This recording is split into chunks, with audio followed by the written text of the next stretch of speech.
What's up and welcome to another Newin Top 10 Anime of 2022.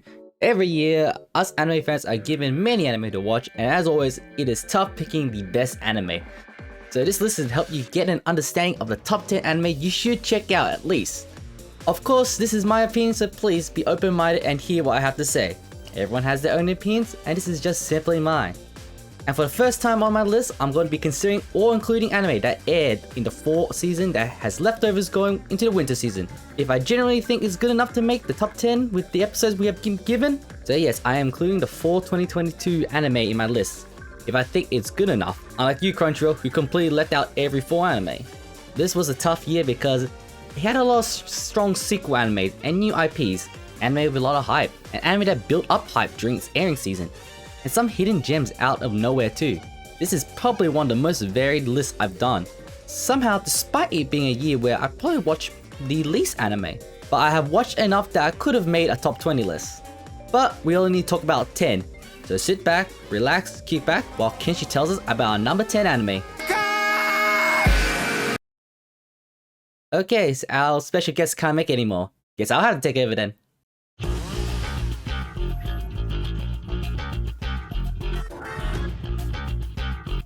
Crazy? Check. Over the top? Check. Chaos? Definitely check. Balls? May need to come back to that. Well, you know the drill. Chainsaw Man starts off our list at number 10. Easily the most anticipated and most hyped anime of 2022, and capping off 2022 with a bang. Lived up to this insane premise. When your anime is called Chainsaw Man, you can really expect that this anime is ready to deliver some of the most off-the-walls, stupid, and over-the-top story and characters. The main character is literally a man with chainsaws. Sure, the story is nothing to write home about, but the setting and the characters bring so much insanity and fun to this ridiculous world. Denji may be a stupid protagonist, but he literally is just like any other guy. Man just wants to live a simple life and touch some boobs. But in order to do that, he must do his job, just like any other person in this world would. And that's how he starts his job as a devil hunter. I like how Chainsaw Man knows how ridiculous its premise is, and well, it's already in the title. Simple? Yep. So, what the hell? The interaction between every character is really fun and it's full of surprises. This can be seen in one of the arcs where the characters are stuck in a hotel, and even though they are trying to find a way out, every one of the cast members approaches it differently. Denji just wants to take a nap.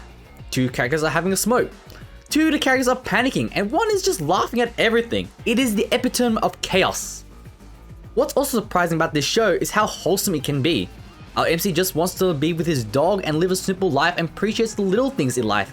However, one of the most wholesome scenes is when characters get together having a drink at an izakaya, and it's just co-workers interacting and dining together. Followed up by one of the most disgusting conclusions that made me laugh my ass out. Yeah, this show is chaotic, and you can tell the team working on this show is putting so much love and effort into the adaptation. The music is good, and they even made 12 different ending songs with 12 different animated sequences, all with a unique style. And to keep Kenshin's legacy alive, they used his kick-ass song for the opening only once, because you don't need to change that at all. The animation for this show is probably some, if not the best MAPPA animated show. The action and the sound direction really do an amazing job at showcasing this ridiculous over-the-top world. This show is just straight up fun. You're gonna have a blast watching this. Also, Chainsaw Man does a really simple job. The show is called Chainsaw Man, and I got a chainsaw and a man. Definitely lived up to his high expectations. And this is just our number 10 anime? And what's this about balls? I'll tell you, our number 9 anime just left us blue ball for 2 seasons. But not in this 3rd season.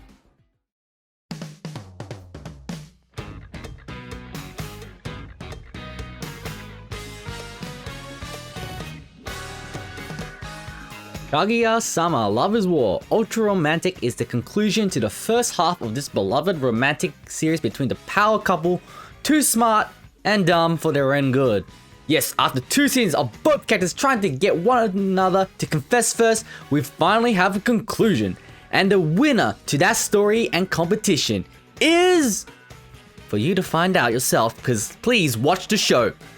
But the winner is actually us, the audience. Because that confession scene is probably one of the best confession scenes in anime, and it took 2 seasons to build up to it.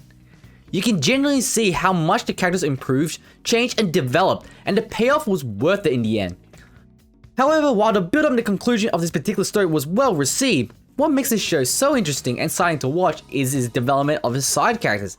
And this season really doubles and triples down on its side characters, not just its two main leads. Ishigami has become a character everyone's cheering for to get his first W, and we see his development and how hard the boy is working. Some characters are working in the shadows, like Haisaka is finally stepping out into the light to show why she is best girl. Hey, I didn't say it, the dub also thinks that. She's right, you know, and that's why she's best girl. The comedy is back and it's just as clever and entertaining. The mind games between our cast of characters is always fun to watch, and seeing how things conclude towards the punchline hits every time. This can especially be seen in its rap episode. Not only was seeing the characters rap ridiculous and hilarious, it's actually contributed to a very meaningful and long-awaited development in the story. And it didn't make the characters feel like they were someone else because they were able to bring out each character's personality and unique features very well. The voice acting is top-notch, each seiyuu sounds like they're having a blast voicing their characters, especially the narrator, as always. And this is probably the one reason why I think the anime is better than the manga. Its jokes are clever and its delivery is spot on. And its character development is really good, making the whole cast very interesting and to keep the show fresh with interesting scenarios and stories. And back to the confession.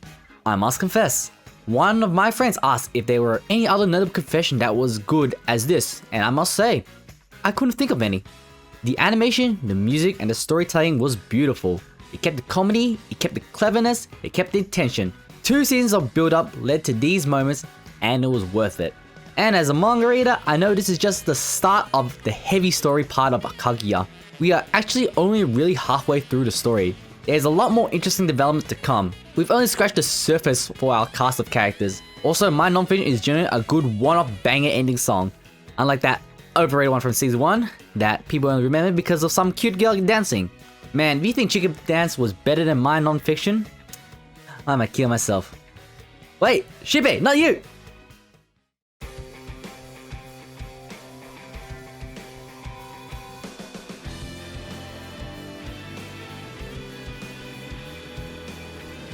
No matter how many times you try to leave yourself Shinpei, Summertime Render's position is not changing. It's number 8. There are many time travel shows out there, so much that it is sort of becoming hard to stand out from the crowd.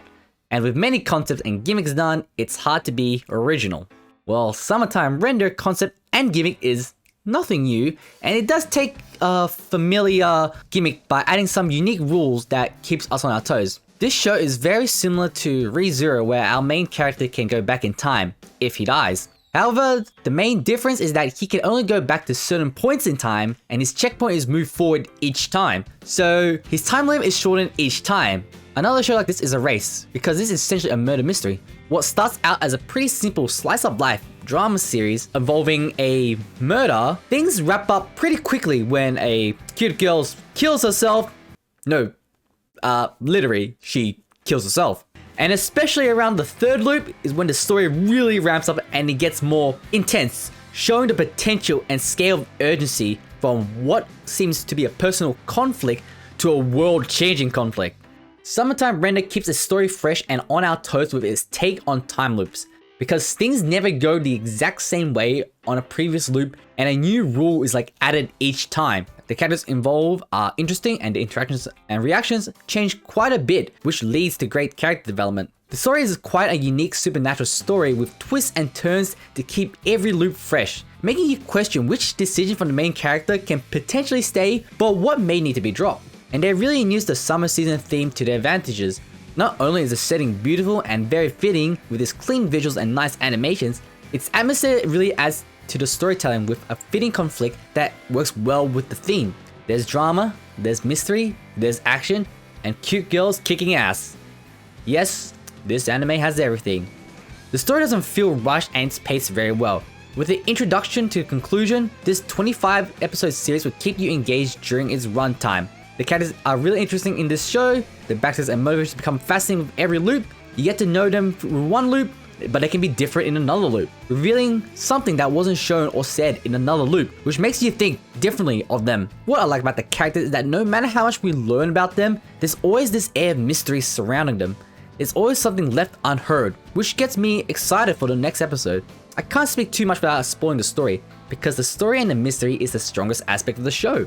A lot of thought has been put through. They explain the phenomena and supernatural information very well, without being too overly complicated. Also, the first opening song is a banger. Its 2000 rock vibes really bring out the nostalgia. Just like our next show.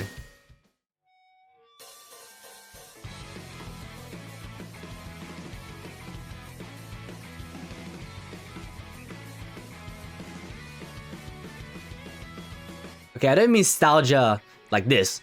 I meant nostalgia as in this show is meant to feel like K-On! Because it's actually much more than that. Bocce the Rock looks like our typical cute girls doing cute things type of show, and it's cute girls doing music, which is nothing new. But unlike majority of those shows, the music in this particular one feel really authentic and grounded. In most music shows, the characters are talented from the beginning and pick up playing instruments and together very well and very quickly, which is, to be honest, unrealistic. Bocce, our main heroine, is a talented guitarist who plays many covers online and is a self-taught player. However, she doesn't know how to interact with people in the outside world, so she has to learn how to play with other people in a band. Essentially, she is the biggest introvert, and this is the biggest reason why we all love Bocce, or at least the main reason why you love Bocce that much. Holy hell, this anime blew up so much, it literally became the biggest anime of the fall season, beating out what was probably the most hypest anime of 2022, Chainsaw Man. And man, you guys are really taking "she's just like me for real culture a tad too far. Let's just face the reality, guys. You'll never be a cute, talented anime girl. Bocce's character development is fun to watch, and it's good to cheer her on, hoping she improves, but it's also the other characters' growth that makes you cheer for her whole band as well. Nijika's learning what it takes to be a leader, shouldering the responsibility of bringing the band together and trying to realize her dream and everyone's potential. Kita Ikuyo has the least experience in the musical department, but she probably is the hardest worker, trying to not let anyone down, and her development is one of the best in the show and the one kind of unspoken about. And when it's time for her to shine, she really steps up. And Ro goes from a super talented bassist from a rich fam to eating weed and owing money. See, great development. Apart from its simple and relaxing story of girls trying their best in a band to perform live shows, the biggest highlight of the show is in the music, as each track really gives the rock and roll vibes. The instrumental is raw and sounds amazing. It really gives nostalgic feeling, and paired with Kita's surprisingly powerful voice, the music are head-bobbing bangers. And what makes this show unique is how clever they can tell their jokes. There's a lot of times in the show, whether it's the art style, sketch, or writing changes to suit with Bocce's current anxiety attacks. And these sequences are different each time, which can get quite funny and creative. This show is probably at its strongest during these comedy bits, whether you're laughing or just appreciating the creative direction the writers went through to showcase Bocce's social anxiety in unique ways. I actually still cannot believe that no one was talking about this anime at the start of the season, to it being one of the most talked about anime during its season. In fact, the most talked about anime, probably. Bocce should have made friends with so many who talk about her. Right, Bocce? Bocce?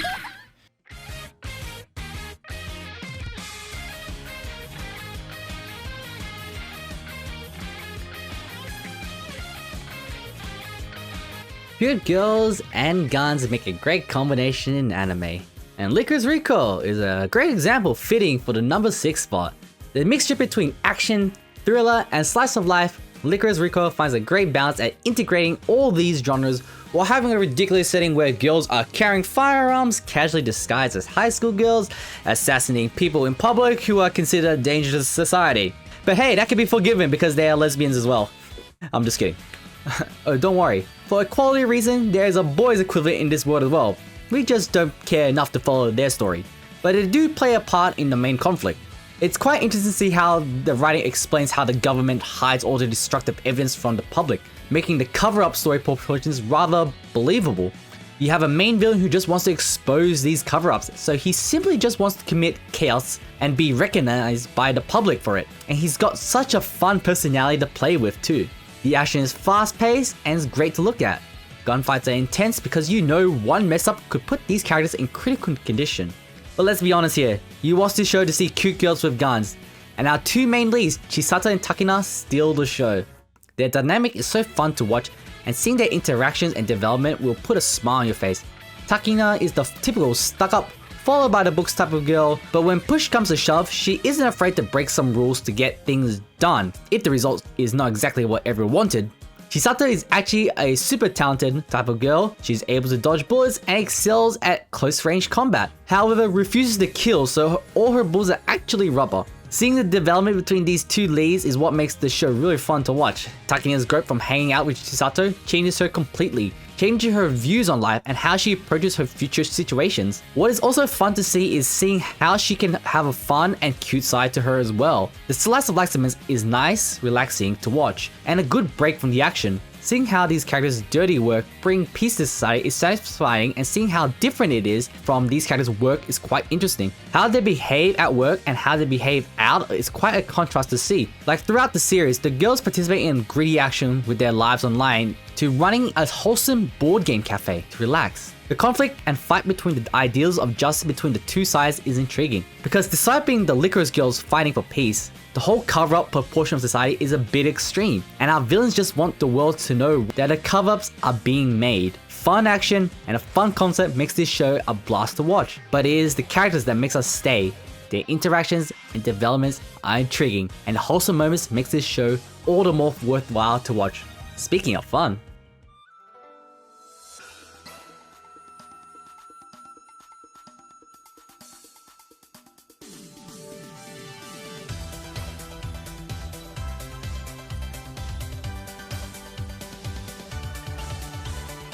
Chan chan, a tiki tiki ban ban, a tiki tiki chan chan, a tiki tiki ban ban, a tiki tiki. Oh, you know it. When this song starts playing, you gotta get up, dance, and party. Because we are halfway through this countdown, and your boy Kongming is representing the number 5 anime of the year. The show's translation is called Ya Boy Kongming. Probably the weirdest anime on this list, Harupi Kome is the story of an ancient Chinese historical figure, Zhuge Liang, being reincarnated into a more peaceful modern time in Tokyo. And instead of strategizing war tactics against armies, he is now strategizing marketing tactics for an up-and-coming singer with lots of potential, Eiko. And the show uses the setting perfectly because it's not just the look of the setting and the design of the characters that fit very well and look very good in this anime. The music they use in this anime is really fitting, but also generally head-bopping bangers. Every track is a bop, with a mixture of pop, hip-hop, electro, EDM, etc. These are all the type of songs you'll hear at raves, nightclubs, and bars. Not only are the songs fitting for the setting and it sounds amazing outside of the clubs and anime itself, I would listen to outside, every song and track has a unique style to complement the voice behind it, and with 96 Neko doing Eiko's singing voice, you can really feel the power and range of that singing voice, which is really good in Be Crazy For Me. Be crazy for me, make me shine on you. You gotta see me when you hear my music. I'll be there for you, no matter where you go. How do you see me from your point of view? I see you. But let's take a break from the music and get to the characters. Kongming and Eiko's interaction and dynamics are really interesting to watch. Seeing how Kongming takes his ancient Chinese war tactics and using it in the modern world to help build Eiko's clout, it's very cool to watch. The characters are charming and likable. Seeing how everyone reacts to the genius of Kongming tactics is the delight to watch. So the show is very clever at implementing those ancient tactics and employing it into modern party rave setting. Seeing how Kongming interacts with the people in the modern world and working his way around the modern world is interesting to watch because he still acts like as if he's like in the past, but he's just aware of his surroundings better.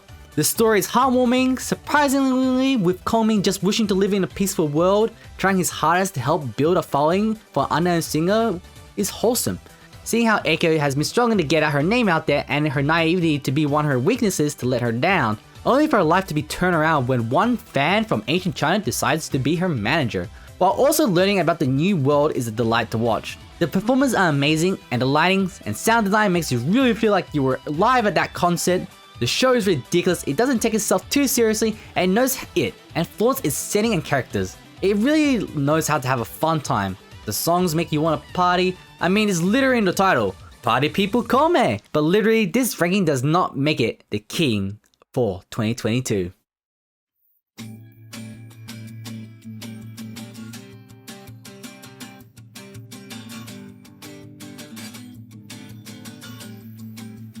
Coming in from the fall 2021 season and finishing off in 2022 winter season, Ranking of King takes the number 4 spot.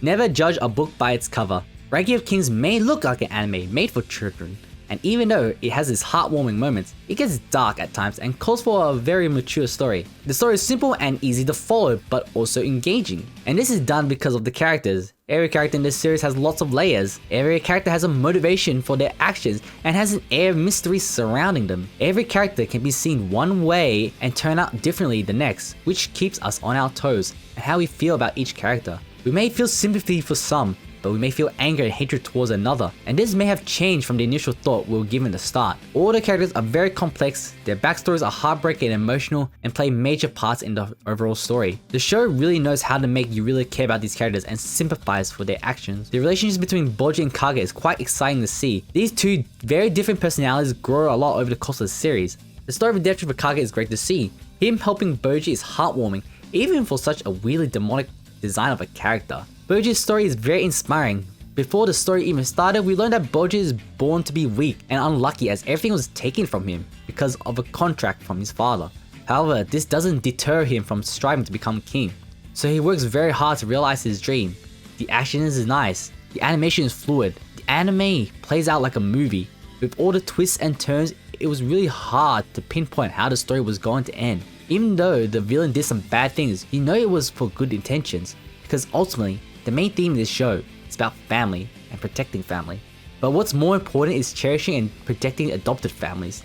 As Boji's main rival, his brother is trying to protect what his father left behind, willing and prepared to sacrifice everything. While Boji's stepmother, who at start looks like your typical fairy tale evil stepmother, doing what she can for her best interest, but is only really just trying to protect Boji from shouldering too much responsibility because he is considered to be weak. The characters really sell the show and the story. Like I said earlier, don't judge a book by its cover. The show looks and plays out like a children's fairy tale, but the mature and complex character writing is a big highlight of the show, and the reason why this anime was considered to be a contender. I mean, I should have put this on my list for top 10 anime of 2021 if I was including anime with leftovers, but now we got rid of that rule.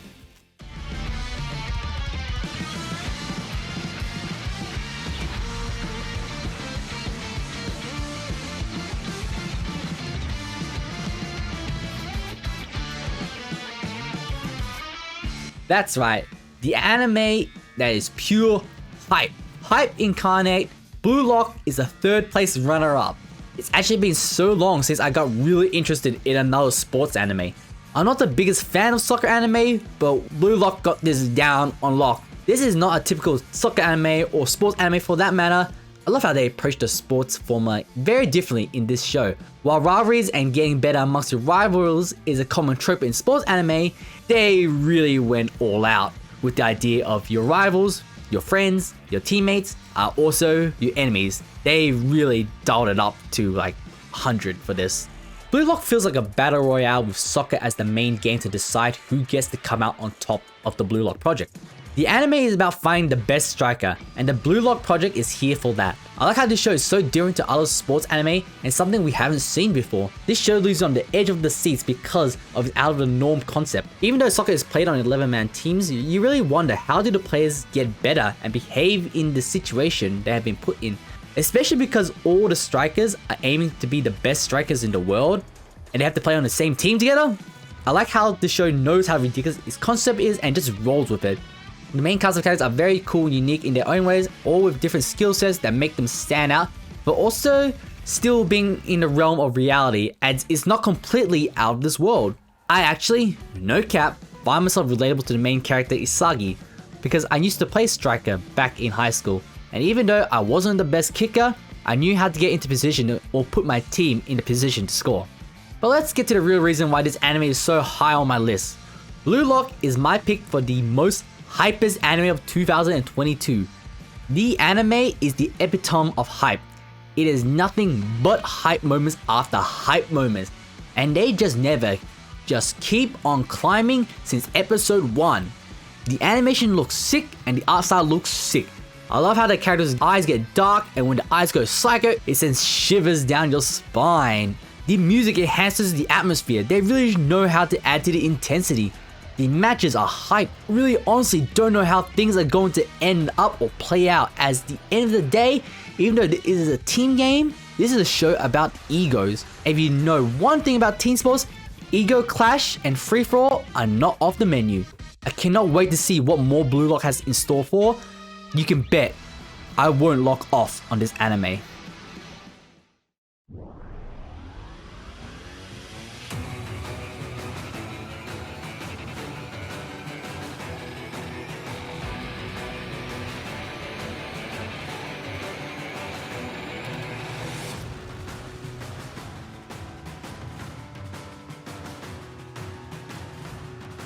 All good things must come to an end, and it's very sad for me to say that our 2022 runner-up was my 2019 Anime of the Year. But this is by no means my thoughts that the anime has dropped a bit. I still think Mob Psycho Season 3 is a fantastic anime. It is a nice conclusion to the Mob Psycho series. All the character arcs came to a close and is brought with satisfactory results. Season 3 left off where Season 2 ended with a giant broccoli growing into town, and now the residents of the seasoning city have to live with it. The story in Season 3 focused more heavily on the character growth of Mob, Reagan, and Dipple much more.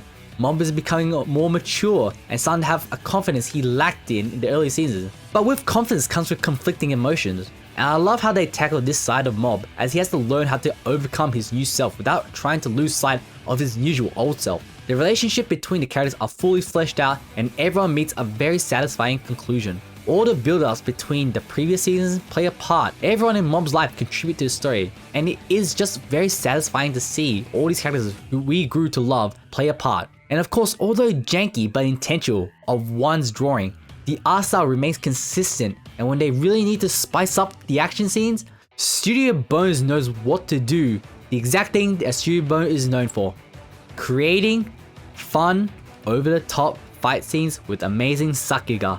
Because if there's one thing Mob Psycho has always excelled at, is creating gorgeous fast-paced visuals. The animation doesn't let up, and there's a lot of details and coloring in each frame.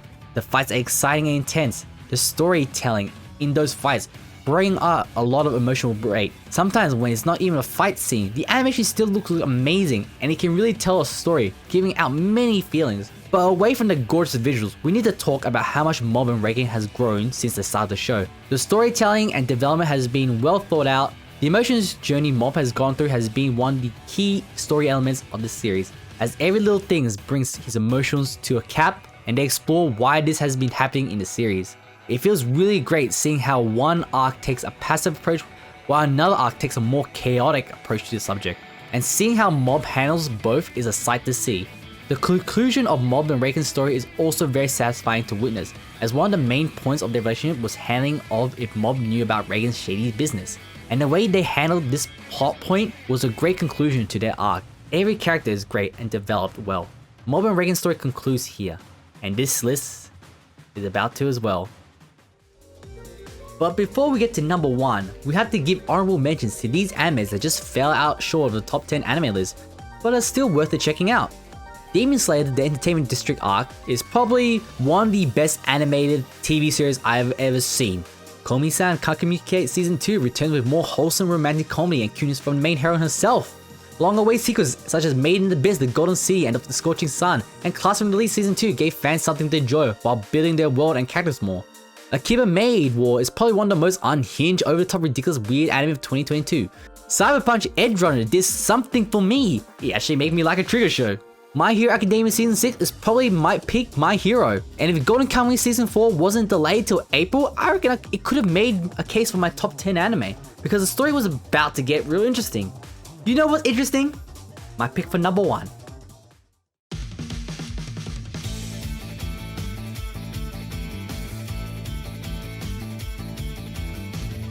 So Anya, how do you feel about Spy Family being the Newin 2022 Anime of the Year? This smug little... That's right everyone, Spy Family is my pick for the best anime of 2022. Call me biased towards slice of life anime, but this anime just knows how to hit me where I like it. Wholesomeness, enjoyment. Every time I watch Spy Family, I'm always rewarded with happiness. The anime just knows how to make people smile. The anime itself already has an interesting concept combining espionage spy thriller genre with a family comedy. The story of Lloyd forming a family to go undercover to save the world is already an interesting concept, made better by the fact that the child who is a key component to his mission is a mind reader, who is too immature to use her powers properly and doesn't understand how the outside works really well. And the wife is an unstoppable airhead assassin who's played by best seiyuu Sairo Hayami, and one of the few times you can actually call her a best waifu, because she is literally a wife. Spy Family wholesome comedy checks all the tick boxes needed. The funny scenarios, the dialogues, and the very exaggerated expressions make you laugh. The animation takes it up a notch when it comes to action sequences. Even though this is mainly a slice of life anime, its animation hits hard with its fast dynamics and precision movements, just like the time when a simple game of tennis becomes life or death. What probably gets me the most excited to watch this show and every episode is its lovable cast of characters. Lloyd, initially seen as a perfect spy with little emotions, shows plenty of emotions and stress, which tells us a lot about his character. Yor, who comes off as an airheaded assassin, is actually a hard-working, family-driven, caring character, trying to do her best for the family. And Anya is actually just a lost child, looking to find fun in her new family. The dynamic between these characters is fun to watch, and to see them grow together is quite interesting to watch. It's fun to watch how they hide their secrets while trying to maintain their normal peaceful family lifestyle. And it's because of this goal they all strive to achieve to put smiles on your faces. But it's not just the main family that delivers on the character writing. There are many characters in the show with a lot of unique personalities. And given how little screen time some of them are given, they're able to make every little character memorable. Such characters like George and Daybreak, who only appear once but were so memorable in those episodes. The subtle story progression is nice for a slice of life, and it's something that is rarely seen in most slice of life. There is a main goal, but to achieve it, the main characters have to live a normal life to get through it, which combines multiple genres like slice of life with a bit of an adventure. The music is nice, it suits the anime very well. I love how the difference between the two openings in the show, with Mixed Nuts having a more spy theme and Souvenir having a more family theme, are both great songs with visuals to complement. Spy Family was the one anime of 2022 I look forward to watching every week in a year where I slowed down on my anime watching. I wasn't urgently watching anime weekly or every episode as soon as it came out, except for Spy Family. I know every time I go into the anime, I'm going to be leaving with a smile. It's funny, it's got an interesting story, it's got great voice acting and production quality. Watching it puts my mind at peace, just like how the Forger family is striving for peace. Well, that is it for my 2022 anime of the year. Did you enjoy the list? What are your opinions and thoughts? I'd love to hear them in the comments below. Did you agree with the list? Would you play something somewhere else? What do you think was left out? There's so much anime out there that it's impossible to create a definitive list. But this list is the best list, trust me. I give every anime a good shot, but with every year that passes by and me slowing down and watching anime, I wonder to myself, and I'm slowly becoming a normie? Nah, it can't be. Well, thanks for watching the video. Please give this video a like and subscribe to the channel. And I'll see you all next time. And the anime of 2023 is starting to look good. Damn it, Crunchyroll! I can't wait till 2024 to vote for the 2022 anime.